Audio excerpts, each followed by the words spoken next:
Hello, Internet, and welcome to another Wednesday's serial. I'm going to go through my month of comics. All right, so I'm going to try to be a little punchy, but we'll see how it goes. Just overall, it's not going to feel like it, especially when you see me move through my pile here. But what I've slowly been trying to do, and it's going to happen for me a little bit more next month and the month after, is actually reduce my pile. Obviously, love reading some new comics, but I've been finding I'm getting more out of some older comics. Feel like I've talked about this before, and I'm trying to just focus a bit more, which will mean kind of moving away, particularly from like the indies and whatnot. Mostly because if I want to collect those, finding more and more, I'd want to trade, and I think that'll be reflected in when I get to it and what I've said, and I feel like all these videos of late. So let's get to it. I started off by reading the Armageddon game with Ninja Turtles and also the Armageddon Alliance and then the Turtles book. They all have their little sections, but this is all tying together with events that are happening across the books. Um, the fact that we had Venus in here for her kind of like second real appearance within the books is actually a really interesting touch that helps build out the universe in a big way. The build up to immediately Proof 4 and the Armageddon game since has been the Turtles firing with a whole lot of plot that it's been missing for about a couple of years now, basically since Sophie Campbell took over. And she's in the mix here with the creators, but I think it's really interesting, but it is also kind of hard to ignore the fact that there's like four plots going on with Leonardo and Shredder chasing the more spiritual side of things, Raph and Hob taking care of some offshore business that had been building up with more of the mutant town in and out humanity side of things, Don and Janeka and a lot of the ancillary cast being in Mutant Town, just holding things down there, and also Casey being a big part of that. And it's interesting to see Casey and Donnie having their own dynamic, whereas it's usually Raph and Casey. So there's kind of a mixing of the pot there. But I mean, having Venus and whatnot, and all these other characters messing around, Michelangelo doing some of his own thing, it's interesting. It shows how big the world's gotten in a lot of the ways, but also they're trying to make it this big event, and they have all these different books. I do wish it just held to being the Turtles book and just having more come out with the different chapters having different artists, which isn't unlike what they've been doing. Um, but it's fun to read. It's also easy to get lost, and I wish it had a bit less of an event and maybe it did slow down just a little bit because there's a lot of interesting ideas happening here, but they're all happening so fast and overlaying with one each other. And then we kind of skip smaller moments to jump ahead in the plot. And I would have rather eaten a lot of the Mutant Town build-up stuff that was so slow to build out time for a lot of this, to have more breathing room, or to just let this go longer. Because whatever comes after, frankly, this is kind of burning everything Waltz had set up prior that hadn't already been taken advantage of. And that's not to say coming out of it there won't be some natural ways to move forward, but this is burning a lot of what has been built up before and playing it all off now because this is kind of Waltz's sign off from the book because I mean he quit and now he's coming back and I don't know. I just I'd rather let it go for whatever was natural as opposed to whatever they could bid out for this event. And then it felt like Turtles kept going. There was this Power Rangers Turtles crossover book that has its own little continuity. Dan Moore is doing beautiful art. It's a little confusing to try to get through. The Power Rangers can morph into what their Zords would have been. It's like the Red Ranger can go into a T Rex, but there's a whole thing about him having big, beefy monster arms instead of little T Rex arms, and he wasn't expecting that. It felt like it would have been body horror in any other comic. I don't know. Um, Kind of fun, but I feel like that book, you know, if you're on or off it before you even read the first page. Next is from Frank Miller Presents the Ancient Enemies book. This is one that I'm actually quitting before getting all the way through. This is the Dan DiDio book. I gave it a shot. I didn't particularly enjoy it. It's kind of a Dan DiDio take on superheroes with more of a mythological bend. Um, I it's a fine book. It just didn't particularly grab me. And like I said, I've been kind of looking to make cuts. So there you go. Um, the Dead Lucky continues. This has a more militaristic bent for what's now the Superverse or whatever. I'm pulling out of this entire chunk of Image. It's all too samey for me, and it feels like the adult version of Power Rangers at this point, which isn't necessarily a bad thing. But also, if you want the more adult version of Power Rangers, you can go read Boom's Power Rangers. This is all this stuff is like slice of life, and then someone gets powers. Then what do they do? And they're enabled to kind of jump past what society would allow them to do again and again and again, which isn't a bad method, but I think that's one good book a month and maybe do a complete story and then move forward. But trying to track all these characters with a similar premise and then a lot of the art is not exactly engaging, nor do I believe the scripts are doing anything to allow the art to do any favors. I genuinely think a lot of these stories would actually do better in more short form prose instead of comics. This, these aren't very exciting as comics. That doesn't mean they're not interesting stories, but I don't know. That's been bucking me. um, Eve finished up. This was kind of a slow moving mini. Is interesting in the end. Like there's the teddy bear idea and whatnot, and this idea of post apocalyptic nonsense. I don't know if that's more your kind of thing. You might get more out of this book than I did, but it just, in the end, didn't particularly grab me. Um, Hexware, the new Tim Seeley book, continues, and yeah, I'm done. I honestly don't know why I picked this up. I was pretty hesitant, and I should have been with good reason. um, Gargoyles 3. I don't think I actually have talked about this book before. I don't have a ton to say about it. I was giving it a whirl because I've been hearing about Gargoyles for a long time. A lot of my friends were big fans of the cartoon back when it was running. I'm that old. Uh, if you weren't a fan of the show, this is a really hard book to jump into because this is very much one of those nostalgia bait books. And they really assume you have a good grounding with the characters and whatnot. Like, I can tell there's kind of a refresher and kind of a new point take, but I don't know who these people are. I don't know what's going on. I don't know the inner workings. And so I'm jumping off because I was lost with this book from issue one. Next is Ninja Funk. Artistically, like page by page, this is really fun to flip through, but reading it did nothing for me. Um, there seems to be a little chunk of the internet that's really taken with this idea. It feels very much like an old school Image book to me, I guess. It's not Image though. I don't know. Gave it a whirl. Didn't do it for me. Radiant Black. I mean, same thing. Like I said before. Yeah. Um, what to say about this one?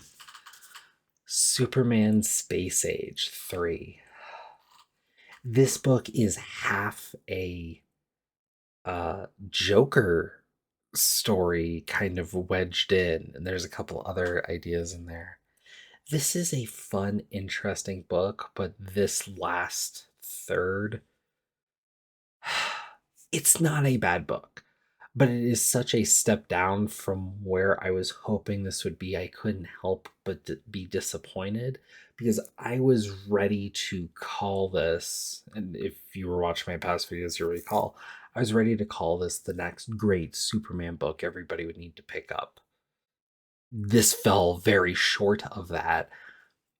Also, a very good book, totally worth your time, very well worth reading. It's probably one of my favorite things I read this month, but it probably won't be one of the standouts for like the year. So I was kind of hoping this would be a new favorite, and it's just a good Superman story. So, aim high and then your failure is still, pretty good. Whew. And then, okay, Daredevil 8. We finally get a more honest conflict of what they've been building between the fist and the hand, which, okay, fist, hand. I've been through a handful of martial arts studios, and especially if they're ones with a Korean bent, mind, body together, asa. Um, this imagery is one of harmony and peace, and the fact that they landed on it for conflict kind of shows I know, maybe kind of a little more like this, but this is more of a threatening thing. Like, it just doesn't work. And that's kind of my problem with this Daredevil and Punisher book is, okay, so the Daredevil book, the last Daredevil run that was the most like this was the most hated Daredevil run of all time, Shadowland. And then for Punisher, the most hated Punisher run of all time, which I just read for the first time actually, uh, is when they gave Punisher just supernatural ghost guns and made him kind of an undead Punisher bent right before Ennis took over, and then they washed it away. It was 4 issues. Um, it was volume 4 of Punisher, and most hated of all time. And this new run of Punisher, the most similar to it again, is the most hated run. So it's the same themes that have been played for with these characters before that led to the most divisive takes that the characters have ever had in their histories. And right now we're playing both of that and then against each other. And for that, the Punisher isn't really punishing anything in society. He's just kind of a muppet. And Daredevil is no longer Daredevil with this like interesting balance between justice and street justice and like finding what actually works and whatnot. Now he's just an annoying stuck up Twitter warrior kind of character, but enabling it through his own means. And it doesn't feel like Matt Murdock at all. Everything that I found very compelling about going back and reading the original Daredevil comics and some of the highlights of Daredevil throughout the year, all of those character aspects and beats and tensions with him being part of Hell's Kitchen and whatnot, and the scope of that, and the weight of that scope, and how um, the tight storytelling of that, and kind of the incidental tight storying of that. Like sometimes the writers weren't even doing such a great job necessarily, but just the setting and the characters and whatnot kind of took over and made them do better because of how rich that grounding was. And this betrays all of that. This is, I'd argue, worse than Shadowland. And for Punisher, I'd argue worse than those 4 issues. Because if you read those 4 issues, oh boy, they are buck wild. They are not good. But boy, howdy do they move. Oh man, there's a year's worth of comics now in one of those issues. It is crazy. Should probably just do a whole thing about those because I find them kind of entertaining in retrospect. If I was reading them at the time, I'd give them holy hell, as you should. They're not good, but they're fascinating, at least. The problem with the Daredevil and Punisher runs too that are happening concurrently is they are so slow. This is issue 8 of this Daredevil. It's the better part of a year's run, and we've had about 2 plot beats. Ugh. Um, Switching gears, Fantastic Four number 4, learning what happened and why the Fantastic Four broke up and what went so wrong, why the public didn't like them. Again. um, Incredibly done. This is probably one of the best books Marvel's putting out. If you're not picking up this Fantastic Four run, you totally should be. Some of the great comics, if you're into superhero comics at all, pick it up. And if you're not into superhero comics, there's no way you're listening to me talk for this long. So, um, Dark Web finale. This is another weird one to talk about because this book ended up stronger than the meat of the book. That's not to say it's a good comic, but it is better than the meat of where it was at. There was an idea here, and they try to get to it at the end. It definitively falls short. But I don't know. It's this idea with Ben Riley and ultimately leaving him where they leave him is, I don't know, kind of like putting a weird status quo for the future just to leave it. But what's also really hard about this in Dark Web, and what a lot of people have complained about online, and rightfully so, is what this does with the characters, not only from a legacy perspective, and in particular, taking a rape victim and then making her a villain because she was outcast from society, is a pretty grim message. And Marvel just landed on that. But what's also hard here is this is spinning directly out of the Beyond arc that happened not that long ago. And to know that that was all building to this takes what was actually some of the best Spider-Man comics to come out in years and makes them less. This comic retroactively takes something that I really enjoyed, makes me enjoy it a bit less.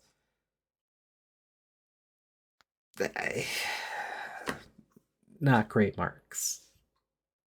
But then we had Joe Kelly and the Dodsons doing this 2-issue Spider-Man run where there's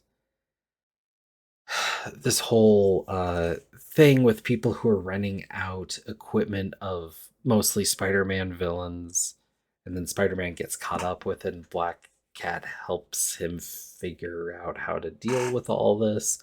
Meanwhile, they're having a romantic tryst while they are on a romantic weekend, and during that getaway, they run into Mary Jane and Paul. It's actually a fun use of the status quo.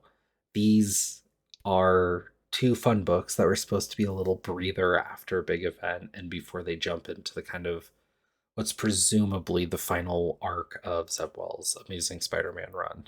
I don't know that for a fact, but given the reception, I can't imagine that they wouldn't want to move on quickly, especially after trying to give Spencer such a throw and then having to throw him out the door, basically. It's funny because these are 2 good issues. These are fun. They actually, in a greater context of Spider-Man right now, aren't as much fun because these are the best these are the best issues of Amazing Spider-Man we've had in a long time. There's too much weight on them, and so everything around it just kind of sinks it down. Kind of a rough place to be, to write good comics using all the tools and the tool belt at the moment, taking advantage of stuff you couldn't do at any other moment with Spider-Man. And that's kind of what makes it a lesser comic. It's weird, and maybe, with just a pause, a moment away from being in the moment we're in with Spider-Man.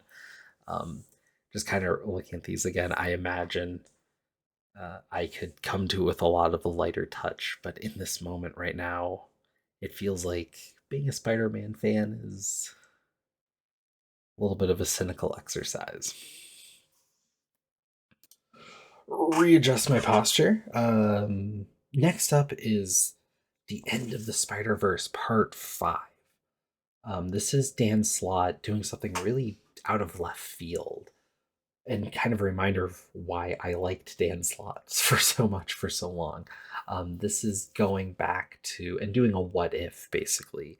And it's a what if Peter Parker wasn't Spider Man, which is a what if that has three smaller stories in it. But it's what if instead Silk kind of took over that position, then Peter became her tech guy. Um, and there's some other twists in there, and it's an interesting kind of take and revisit to that era of Spider-Man. Um, I don't know. It was interesting. I didn't love it per se. It's not my favorite comic ever, but it's one I'm going to be thinking of. It's one that grabbed me and slowed me down to actually really read the comic. That was another thing this month. I found myself skimming through a lot, partially because I just wanted to get through my pile. But there were books that I just found myself slowing down for, and I kind of realized, like, that's a tell. These are the comics I should be keeping, and some of the ones I'm skimming, maybe not so much. Um, Next up, oh, Wildcats. Finally, I feel like this book broke free from it's kind of its obligation of reintroducing Wildcats into the DC universe, doing all this, and now we have enough pieces where we can get to a revisiting of a few old characters like Spartan and actually having fun and playing with the new status quo and actually doing something new and fresh and interesting. This is issue 4, it ends at issue 6. It kind of hurts because I at this point I can actually see Rosenberg's really putting in the work, but there's too many vegetables to chew to get to the rest of the meal, uh, and that sucked. So I don't know why that was there in the pile. I was just reading through, and this is kind of the order in which I read the comics. So kind of some interesting balance here. Next was Mary Jane and Black Cat issue 3. Um, this has been a fun aside, but I don't know. It feels weird with the other stuff going on at the time. Then is my first time reading this, but I actually own it otherwise, but I got a facsimile because of a few other things. This is the first appearance of the Punisher, and in having read this, is actually helping form a theory I had. That's interesting. So my I thought was okay. So Rob Liefeld created Deadpool. He did, but he created Deadpool in that there was a costume and a general kind of power set, I guess. Not really a character yet. Just kind of a position that the character's in. And he's only in really a few pages of his first appearance. And really his second appearance as well. I had a feeling it was a similar thing for the Punisher. The difference being, I like Jerry Conway and think he's written and created a lot of great comics, or co created at least. Rob Liefeld, not so much, though having gone through a lot of his earlier stuff now, there's some stuff I don't hate in early X Force that he definitely had a part of. Um, but having read this and knowing now the other Punisher comics early on, Jerry Conway created the Punisher. But really, anything that made the Punisher a character, he didn't have anything to do with. He didn't put in the work in that sense.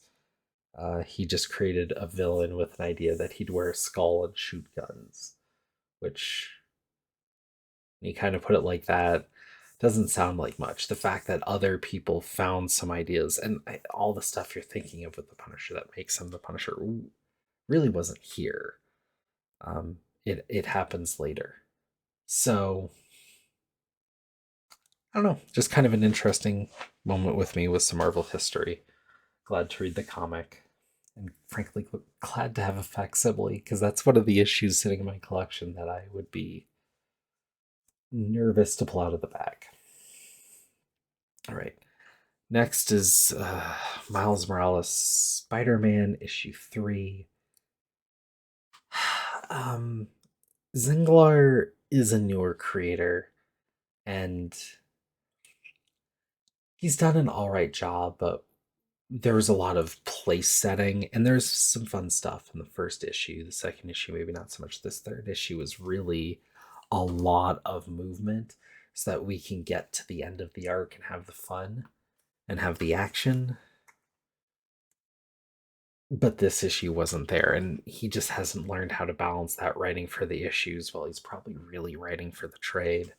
Um, and I don't want to hold that against anything yet, but also this issue isn't one to recommend on its own.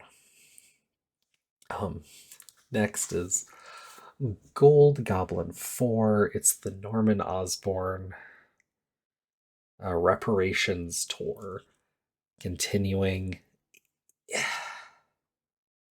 This book is well done, but the premise and the idea just make it impossible to really buy in on.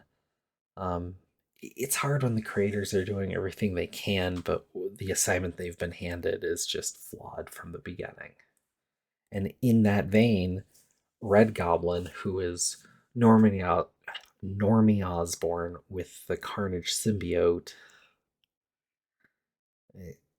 and relates to the whole Norman Osborn tour, uh, feels like it's in a similar vein. Didn't love that. And in line with kind of what I've been saying and the Space Age comment, we get Deadly Neighborhood Spider-Man number 5, Spider-Man versus the Demon Bear, in which his new lab partner that was introduced earlier becomes Dream Spider to help fight off the Demon Bear at the end. And this issue is why you always have to read the ending before really talking about a book, because I've seen a number of other reviewers having a lot of the same impressions I had through the issues, but they're saying, "Oh, this is going to be, the of Spider-Man. It's going to take over. It's going to be the next big mini everyone needs to read." No, this ending sinks the story. It really just did. It's still worth the read. It's interesting. It's artistically fascinating, but it's a clunker of an ending. And then we get Spider Man The Lost Hunt, a lot of the pregnant MJ and psychoanalysis stuff that JMD Mateus loved. Um, this is an interesting book, but it also really feels wildly unnecessary at this point. I'd rather have JM doing Spider Man now than Spider Man from when. And I think from here on out, it's mostly brighter stuff. One thing that really took me aback this month was this Superman #1 with the Dawn of DC stuff. I am just buying this book on its own, and I'm sold to read this run up until I get into a massive crossover or there's a big creative shift or something, but this is awesome. And what's interesting about it is outside of when I was buying like every DC book with the new 52, this is the first time I've done a Superman run. So I don't know. I've never really been a big Superman guy, but I'm excited to see where this goes. Junkyard Joe, #5. I enjoyed the story. I like the way that this plays with the themes and the idea of the comic strip and I don't, this is a comic hearkening to yesteryear, but recognizing that it's doing so in the same breath in a very interesting way. My only thing was, as I was looking at it, and it is $4 for what felt like half a comic's worth of stuff. Um, I don't know. I'm liking this book well enough.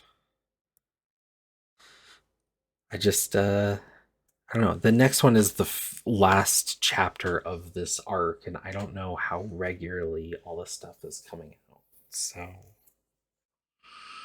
don't know, but I found it really interesting, but it's kind of hard to talk about because with these reviews, you don't want to spoil too much, but also, what do you say about issue 4 of a 5 issue run if there wasn't some component to really dig in on that was separate from the other issues? Uh, I don't know. The veteran angle's interesting, so I think it's interesting. Next is interesting to what I was just saying. Pink Lemonade issue 5. If you haven't been reading this, this is a really fun exploration of entertainment and kind of the kiddier aspects versus the more serious.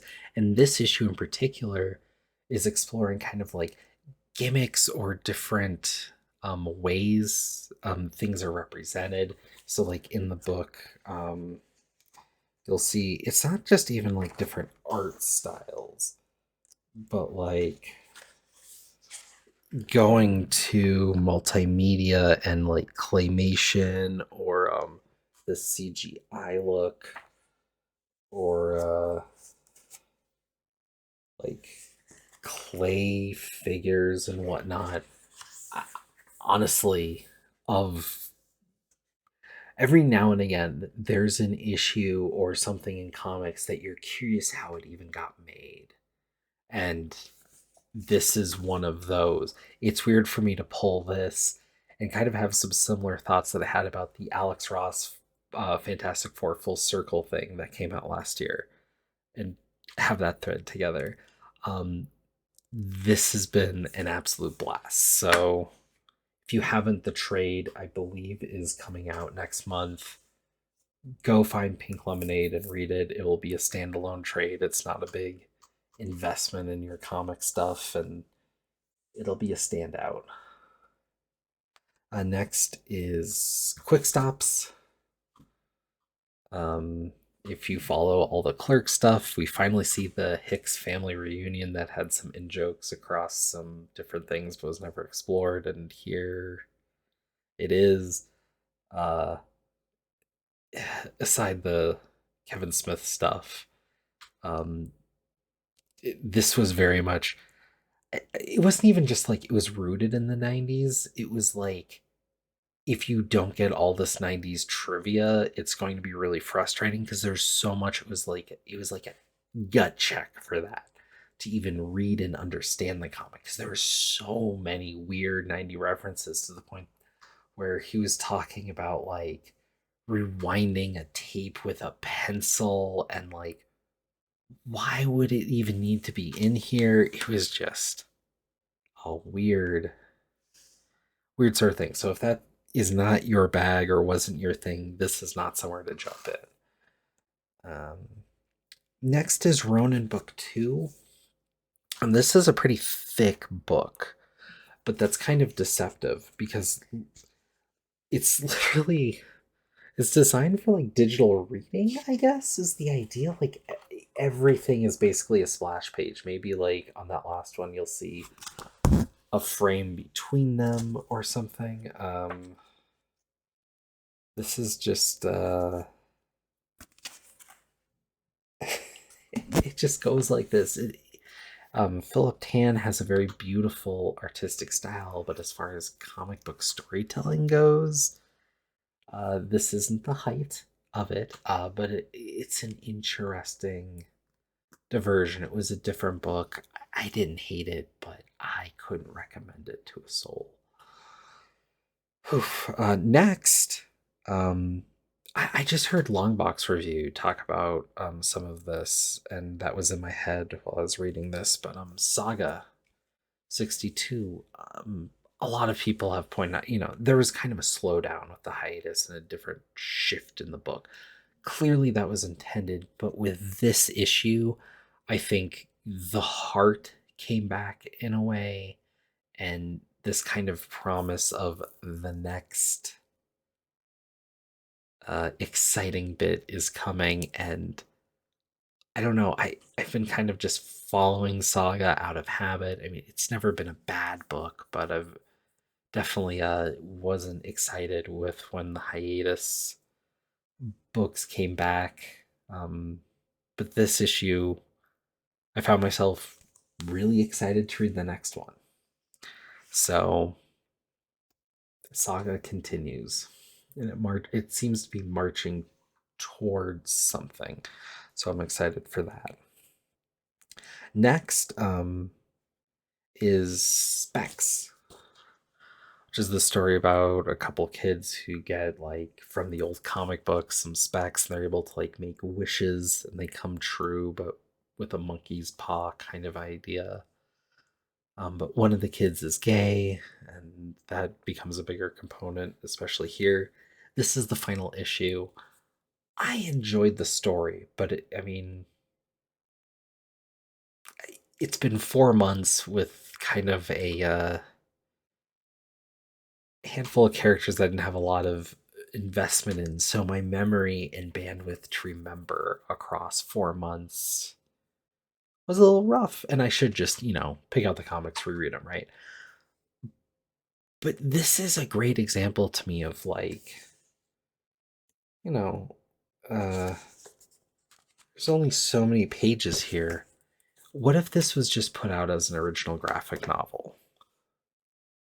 I think it would be stronger for it, and I think it might actually get better sales for it at this point, because the amount of people who want to buy these issues from somewhere like Boom, whether or not a comic store has Boom or whatnot, maybe not so much, but you get a trade together like that right out the gate, gets to Barnes and Noble, makes a bit of a splash, and then you have the story, and it kind of lives or dies on its own merits, which I was going to anyways. But I mean, how much degradation of sales do you get from issue 1 to issue 4 when you do something like this versus making an impact, actually getting a story that you actually ended on kind of a heartfelt note that I think would surprise a lot of people. But how many people drop off along the way and don't get that final resolution? um I don't know, just an interesting thing with kind of the marketing and the existence of comics in lieu to just kind of the creation of the story and whatnot. I uh I just think that more and more that should be the case. I don't think issues are necessarily ever going to go away per se, but I think a, the 4 issue mini should probably be outgrown at this point. Next is Nemesis Reloaded, but this was more like Nemesis Origins, and took a lot from Batman Beyond, I think, as far as the idea of this being the dark Batman and what they're playing off of. It felt like a wasted issue, honestly, for Nemesis. Kind of a weird thing to say, but I just wanted to see what happened next in the story, and this was reaching back. So that was weird. Next is a book I bought solely on the fact that one of my old favorite artists was on it, Criss Cross, and this book is The Tower. This is a setup where a character wakes up and is told you get to choose one of a few weapons, and then you have to survive. And as you go through this, you could make a play to get upgrades or different, better weapons to try to survive the tower as you move through it. It's kind of a well, how do I say, high-end, futuristic, glitzy Hunger Games take. It's interesting. I have no idea how long it's supposed to be or what it's going, but it was compelling. And one thing that was really interesting was there was not a white character until basically the very end as one of the villains. But I mean, basically, the cast is just, you know, um, a different shade of rainbow. It's something that you loses some of the magic to even comment on, and I realize that. But it was there, and I just thought that was interesting. So there you go. Fun book. It's never really going to go anywhere because of the publisher, I imagine. I mean, who heard of this thing? But it was fun. Um, Next is Voyages. And in this, it probably happened earlier, but I probably glazed past it or something. Um, these aliens are trying to protect the worst elements of their society from trying to invade this alien planet Earth. Um, this continues to be a great comic for a lot of the smaller reasons within a comic, and very much a comic book reader's comic. The fact that it's really a solo creator doing this book means like the balance of text and art and the action and the flow on the page and all that just has this je ne sais quoi that very few comics do. And when you have a single creator on comics like this, there is something to that. I think that was part of the magic of some of the earlier Frank Miller stuff in particular too. And here we're getting this with a kind of sci-fi that we don't see enough of in comics that you think would be more common because it works well for comics. Um, I would really recommend people pick this book up. There's more going on here than just it being a decent story with some decent art. The combination of the two here elevates it in a way that very few books take advantage of. And I don't just say that like on the rack on any given month. I mean within my collection of what I've read. So there you go. Next is White Savior. Um, I think I'm kind of on the hook for the other two on this. It's not bad. It's just very immaturely written. Um, Nugan and Berman. I think these are newer creators. That would make sense. A lot of this had a lot of energy of stuff that I would see turned out at local comic stuff or stuff that I turned out with friends on like comic jams and whatnot. It's just very from someone in their 20s. I don't know how else to put it. Um, so there's that. And then there were the X books. Legion of X kind of lands on a cliffhanger, and I don't know when the next issue is. Um, a lot of here was dealing with Legion's relationship with Professor X and feeling kind of weird about that. Okay. Next was Bishop's War College, which was, I don't know, a very different book. It felt more like old X-Men because it just kind of goes on a adventure. Definitely plays within the current status quo, but I don't know. Curious to see where this one goes. Despite the cover, which is the worst art of any page on this book. Rare that happens, but yeah, I don't know. Next is Deadpool, which has Dr. Octopus and Carnage and all these other things going on. It actually feels like more of a Spider-Man spin-off book than the X-Men spin-off book at this point. Um, little meandering, but I'm curious to see where it goes. It's a fun read despite not really having much grounding. Next was Sabretooth and the Exiles, which has been a weird experience. So the first Sabretooth mini of this era, I thought was interesting, but I was really bummed that it took advantage of only like Christian mythological analogies when like a Shinto or Buddhist angle would actually be more fascinating to play with.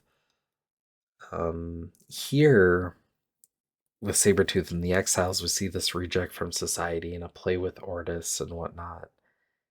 And I see that across some of the other books. And this month, across the X books in particular, and in line with what I'm looking at next, which is the Immoral X-Men, which are the X-Men if they were sinisterized but aren't sinister like a mass intelligence, but each one has like an element of sinister in them. Um, it made me realize a lot of the problem I have with these books is they're talking about fascism, or there was a bit in here from Ordis in this book, from Ordis about the fact that looking back at history, like all the Indians were kind of herded up at a certain year, and all the children were put into certain schools to kind of erase language and do that. And then, of course, or the Ordis characters like, whereas it's looked down upon by many, I find a truth and like usefulness in this information of history. Blah blah blah. It's taking some of ideas of the uglier parts of history and whatnot and using it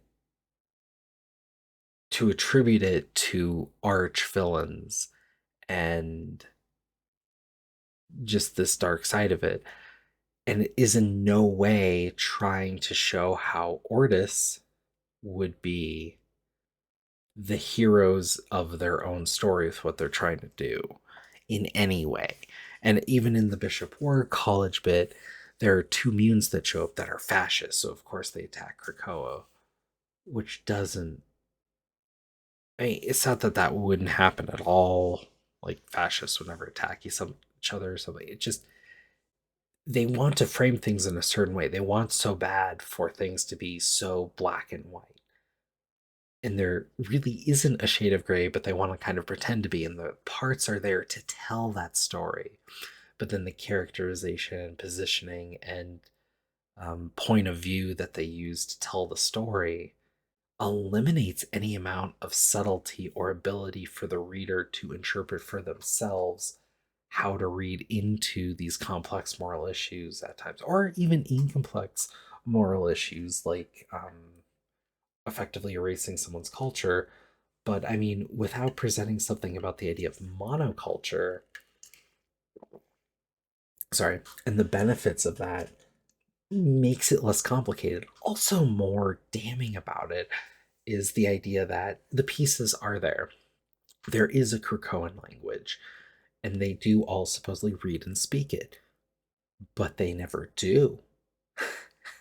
And so that component of the idea of this language of culture is lost because it's not even being used in the comic. So if you don't use those devices to tell your story, it's not going to have much meaning. Um, Sins of Sinister continues with Nightcrawlers and Storm of the Brotherhood. Nightcrawlers was just kind of a mess of like trying to be like an Exile style book dealing with the status quo, and it's setting up a lot of mystical things for them to resolve the story and kind of put back the pieces to where they were to when the story began. And then Storm and the Brotherhood is kind of showing the cast that will take advantage of that bit set up in Nightcrawlers to do so, because Storm's leading it because she's the favorite, I guess.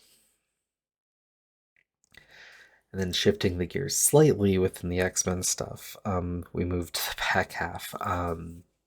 Wolverine finally wakes up, basically, and does kill the Beast at the end of this issue, which is going to lead to them dealing with the Beast again in the next issue. But this played on one of my least favorite tropes for comics. Give me but a moment. The Where's the page that tells you the characters' names? Damn it. um, in this, there we go. Wolverine's new friend from this run, Jeff Bannister, is on the run from Wolverine because it's revealed that he was working with Beast. Now, he was doing so under duress, which at least helps. But it's something in comics where you introduce these kind of innocuous characters that the main character will talk to, and then you get along the way, and then they're revealed to be the villain or betrays them or stuff. And when you do it every time, it's not only incredibly predictable, it's not only incredibly boring and annoying at that point, it also means these comics can't really build because, as much as it's Wolverine's book, without a side cast, without any other characters that he leans on and continues to be in contact with and move forward with, he really isolates and limits what the one character is able to do. And it is a problem with Marvel and DC in particular, and I wish they'd address it because without side characters to return to, there isn't much play. So, I don't know. The next is X-Force 37, and in doing so, I kind of realized across this Krakoan era, this is one of the few books that has stuck around and moved forward. This is playing on stuff that has taken back so far back that entire books have been reset with new casts or whatever.